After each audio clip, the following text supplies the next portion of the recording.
উজনিৰ বন্যাৰ্থক সহায় কৰাৰ অন্তৰালত আজমলৰ কিবা উদ্দেশ্য থাকিব পাৰে।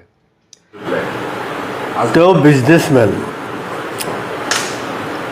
তেওঁ এই সহায়ৰ অন্তৰালত তেওঁৰ কিবা উদ্দেশ্য থাকিব পাৰে।